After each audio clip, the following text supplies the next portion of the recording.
Time is the only asset you can't earn back. It doesn't pause. It doesn't rewind. It doesn't allow do-overs. Once it's gone, and yet most people treat it like it's unlimited, like they'll somehow have more of it tomorrow or next week or when life slows down. But the truth is, time doesn't wait for anyone. It moves forward, whether you're ready or not, whether you're intentional with it or letting it slip through your fingers. That's why understanding the value of your time is one of the most critical mindset shifts you can ever make. You can lose money and earn it again. You can fail in business and rebuild. You can fall behind on your goals and catch up. But time, the moment it's spent, it's permanent, and the most dangerous thing isn't wasting an hour here or there. It's the cumulative cost of distraction, procrastination, indecision. 10 minutes checking your phone here, an hour of mindless content there, and suddenly you've handed away your best years in fragments. Every day you wake up with a balance of 24 hours. It's the one thing every single person on the planet has in equal measure, but the difference between high performers and everyone else is how they spend that time. Successful people don't have more hours in their day. They just make better decisions about the ones they're given. They're intentional, they plan, they protect their calendar like it's sacred, because it is. If your time isn't aligned with your goals are just wishes. Think about that. You say you want to grow, build something meaningful, change your life. But what does your calendar say? What does your screen time say? What do your evenings and weekends say? The gap between your stated priorities and your actual actions is where your results live. And too many people live in that gap, confused about why their life doesn't change while doing the same things that keep them stuck. Time spent on the wrong things is still time spent. You don't get a refund because you didn't use it wisely, and being busy doesn't mean you're productive. There's a big difference between motion and progress. Busyness can feel like work, but it's often avoidance dressed up in activity. It's doing what's easy, not what's important. It's reacting to life instead of leading it. The harsh truth, most people don't manage their time because they don't want to face the discomfort of making choices. It's easier to stay reactive. It's easier to blame a lack of time than admit you're not disciplined. But until you take responsibility for how you use your time, you'll never take control of your life. Ownership starts with the clock. Your future depends on what you do with your present. And yes, it's going to require trade-offs. No, you can't scroll aimlessly for hours and build your dream. You can't say yes to everyone else's agenda and still expect to move your own life forward. Saying yes to growth often means saying no to comfort, no to distractions, no to whatever isn't aligned, and that's hard. But the alternative is harder, looking back a year, 5 years, 10 years from now, and realizing you're still in the same place, except older, more tired, and more bitter about why it didn't happen. You are spending your life, one choice at a time. The question is, are you investing it or wasting it? Are you making deposits into a future you believe in, or are you draining your energy on things that mean nothing long term? Your time is your vote for the life you want. Every moment you give to something is a statement. This matters to me. Make sure that's true. There is no shortcut here, no cheat code, no perfect time to start. But there is a moment that can change everything, and that moment is now. Not tomorrow, not next month. Now, you still have time right now, in this day, to take back the hours that matter, to get aligned, to get focused, to build, to become. But you only get that chance if you stop treating time like it's free. Because it's not. It's the most expensive thing you'll ever spend. Your calendar reflects your priorities. It always has, whether you realize it or not. What you choose to put on it, what you make time for, what gets pushed off, delayed, or completely ignored, it all tells a story about what matters to you.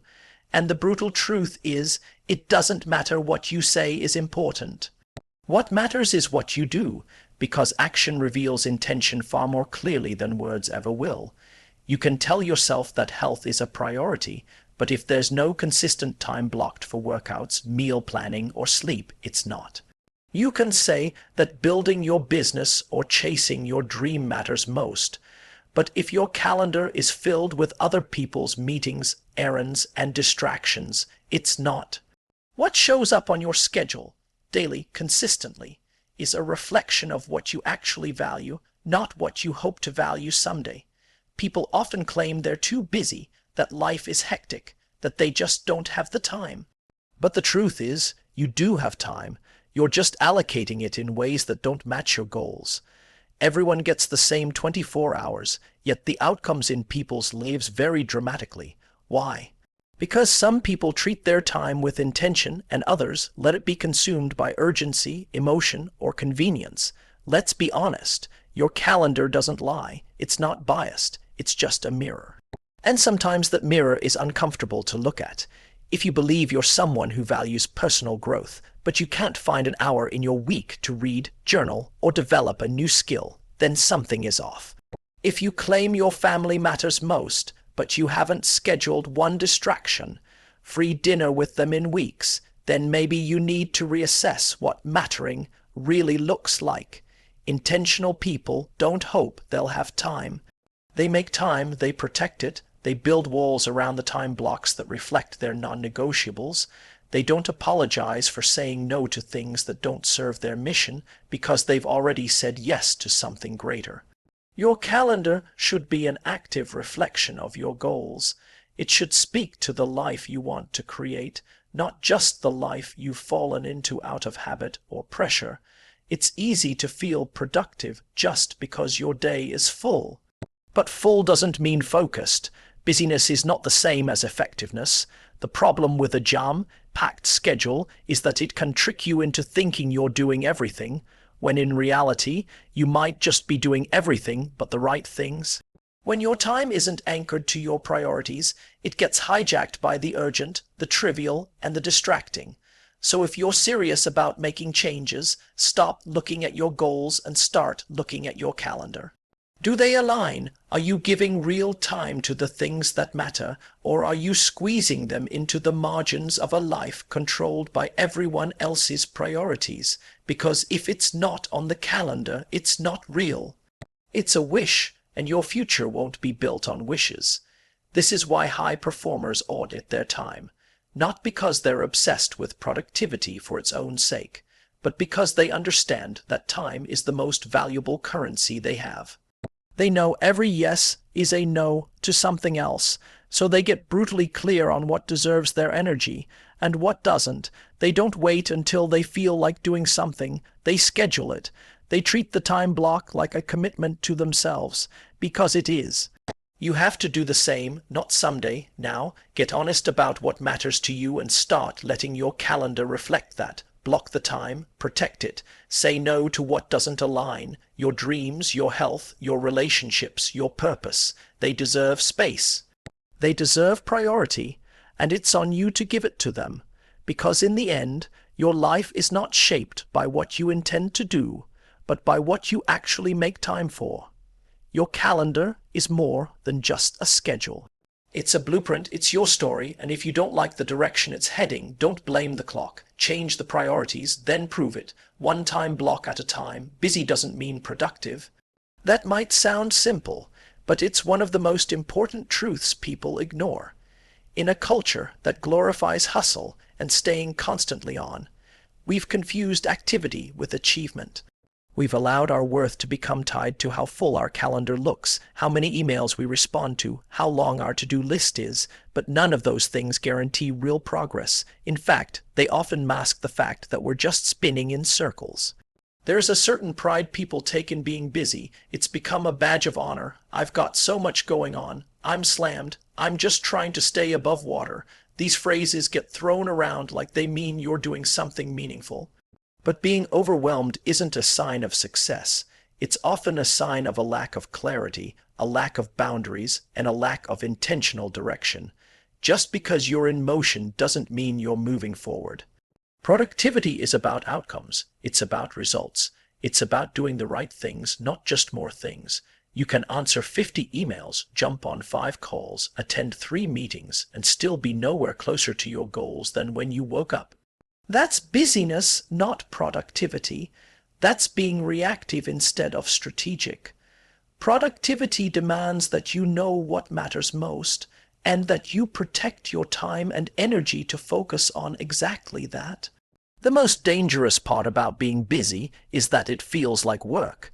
It tricks your brain into thinking you're accomplishing something just because you're active. But if your activity isn't connected to a clear purpose, it's just noise.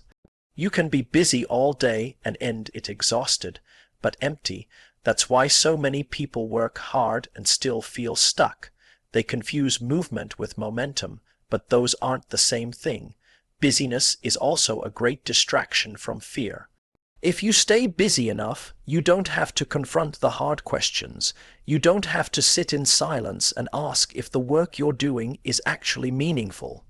You don't have to think about whether you're avoiding the things that truly matter, like the difficult conversation you've been putting off, the uncomfortable decision you know you need to make, or the discipline required to finally do what you say you want. Productivity, on the other hand, requires focus. It requires you to slow down and decide what actually moves the needle. It demands clarity. That means choosing what to work on and, more importantly, what to ignore. It means saying no to tasks that feel urgent but aren't important. It means being okay with not doing everything because you're committed to doing what matters really well. High performers don't chase busy. They chase results. They don't measure their day by how many hours they worked. They measure it by what they achieved. They understand that time is precious and energy is limited, so they allocate both intentionally. They don't allow other people's chaos to dictate their focus. They create systems, protect their time, and consistently evaluate whether their actions align with their goals. There's a difference between being efficient and being effective. You can be incredibly efficient at doing the wrong things. You can check off 100 small, low-value tasks and still miss the one thing that would have made your day successful. Productivity requires that you know the difference. It's not about doing more. It's about doing what matters more often. Being productive doesn't always look impressive on the surface. Sometimes it looks like saying no to a meeting. Sometimes it's turning off notifications, working in silence, and focusing on a single task for 2 uninterrupted hours. Sometimes it's ending the day early because the most important thing got done, and recognizing that more hours wouldn't mean more value. If you're feeling overwhelmed, constantly exhausted, and still wondering why things aren't changing, it might be time to stop asking, "Am I doing enough?" and start asking, "Am I doing the right things?" Because doing more isn't always the answer. Doing what's aligned is. Busy is easy. Anyone can fill a day with stuff, but productivity is rare because it requires intention, it requires vision, it requires discipline, and it requires the courage to stop chasing validation through how maxed out your schedule looks and start owning your time in a way that serves the future you actually want. So no, busy doesn't mean productive. It just means you're occupied, but occupied with what? That's the real question. Because the life you want isn't built by staying busy, it's built by staying focused. Accountability to your time is accountability to your goals. You can't separate the two. If you're serious about what you say you want, if your goals actually matter, then how you use your time should reflect that commitment. And if it doesn't, it's not just a time management issue, it's a lack of accountability. You're either being honest about what you're doing or you're lying to yourself while hoping for results you haven't earned. People love to set goals. They talk about them, write them down, post them on vision boards. That part is easy. What's hard is following through when it gets uncomfortable. What's hard is structuring your day in a way that supports those goals even when you don't feel like it. That's where accountability comes in. And the truth is, your relationship with time reveals how accountable you are to the person you say you're becoming. Look at your calendar, your screen time, your daily routines. What do they show? Are you consistently making space for the things that move you forward? Or are you constantly too busy, too tired, or not in the mood? Because your excuses might sound valid in the moment, but your goals don't care how you feel. Your dreams aren't waiting for the stars to align. They're waiting for you to show up and make better decisions with your time. Accountability isn't about being perfect. It's about being honest. Are you aware of where your time goes? Do you track it, audit it, make adjustments when you drift?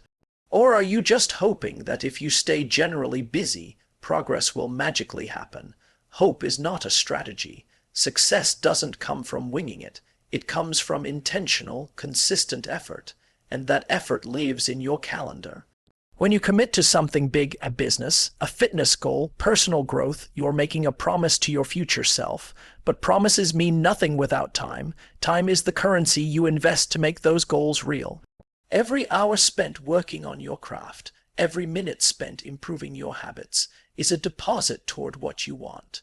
But every hour wasted, every distraction entertained, is a withdrawal, and eventually the balance shows up in your results.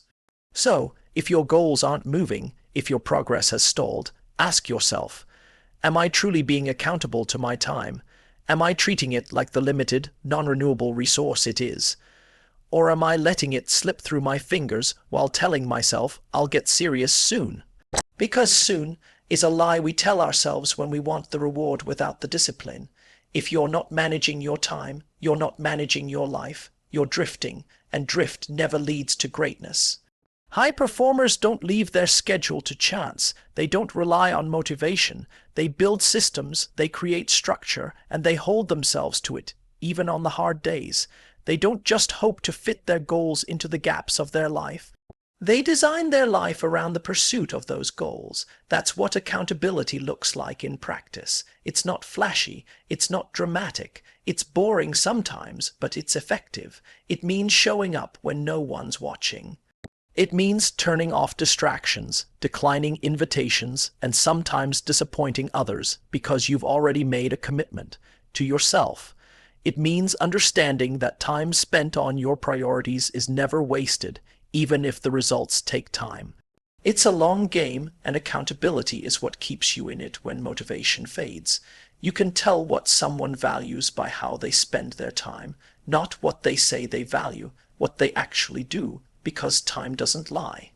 It reflects your real priorities. If you want better outcomes, you need better time decisions, and that starts by holding yourself accountable to the clock, not just the vision. Accountability is freedom. It sounds like a restriction, but it's the opposite. When you take control of your time, you stop being reactive. You stop letting other people's agendas dictate your day. You stop wasting hours on things that don't move you. Instead, you build momentum, you build discipline, you build trust with yourself, and that trust compounds. The more consistent you are, the more confident you become, and the more capable you feel to handle bigger goals. So ask yourself, am I really being accountable to my time, or just hoping things work out? Am I leading my life, or just managing chaos and calling it effort? Because the person who's in charge of their time is in charge of their future. And when you start acting like your minutes matter, your goals stop being optional, they become inevitable. If you don't control your time, someone else will. That's not a possibility, it's a guarantee. Time is one of the most valuable resources you have, and if you're not intentional about how you use it, you will find yourself spending it on someone else's agenda. Whether it's your boss, your clients, your family, or your phone buzzing every 5 minutes with notifications, there's always something or someone ready to take your attention if you don't protect it. The reality is, time management isn't just about productivity, it's about ownership. It's about taking responsibility for your day before it gets taken from you. If you wake up without a plan, the world will give you one. And it won't be designed around your growth, your goals, or your peace of mind. It will be filled with other people's emergencies, distractions, and priorities that have nothing to do with the life you're trying to build. When you don't own your time, you end up reacting instead of creating. You start the day already behind, pulled in 10 different directions, responding to everything that feels urgent but isn't actually important. Your goals get shoved to the bottom of your to-do list, and your dreams become something you hope to get to eventually, after you've handled everyone else's needs, but eventually never comes unless you create it. Control over your time doesn't mean your schedule is rigid or that you have to block every minute of your day. It means being intentional. It means having clarity on what actually matters to you, and then protecting that. It means asking yourself every morning, what is the one thing I can do today that will move me forward, and then making sure that task happens before the distractions take over. When you're not in control of your time, burnout becomes inevitable. You say yes to things you don't have the bandwidth for. You stretch yourself thin trying to meet everyone's expectations. You stay busy all day but lie awake at night wondering why nothing meaningful got done. That's not discipline, that's chaos, and it's a direct result of not setting boundaries around your time. People will always ask for more. More of your time, more of your energy, more of your availability. And if you don't have a clear filter, if you don't know what you're saying yes to, then you'll say yes to everything, but every yes is a trade-off. When you say yes to something that doesn't align with your priorities, you're saying no to something that does. That's the cost, and if you're not paying attention, you'll spend the best years of your life helping everyone else meet their goals while yours sit untouched. Taking control of your time is about alignment. It's about making sure the hours you spend reflect the life you want to build. It's about designing your days with purpose instead of reacting to what shows up. That might mean creating non-negotiable time blocks for your goals, protecting your mornings for deep work, or turning off notifications so you can actually think. It might mean learning to say no more often, not because you're rude, but because you're focused. No one is coming to guard your time for you. That's your job, and it's one of the most powerful things you can do for yourself, because when you control your time, you control your energy, you control your attention. You control your direction, and those are the things that separate people who make progress from people who stay stuck. People who own their time don't wait for permission to work on their goals. They don't wait for perfect conditions. They carve out space, they commit, and they follow through. They understand that time is finite and that what they do with it is a reflection of who they are becoming. If your calendar is always full but your progress is always stalled, it's time to ask who's really in control. Are you running your day, or is your day running you? Are your hours spent building something meaningful, or are they being chipped away by distractions and obligations that leave you empty? Your time is your responsibility. And if you're not leading it, someone else will. That's not just about productivity. It's about freedom. The freedom to choose how you live. The freedom to prioritize what matters. The freedom to say no to what doesn't serve you. That freedom begins the moment you decide to stop handing your time away and start owning it like your life depends on it, because it does.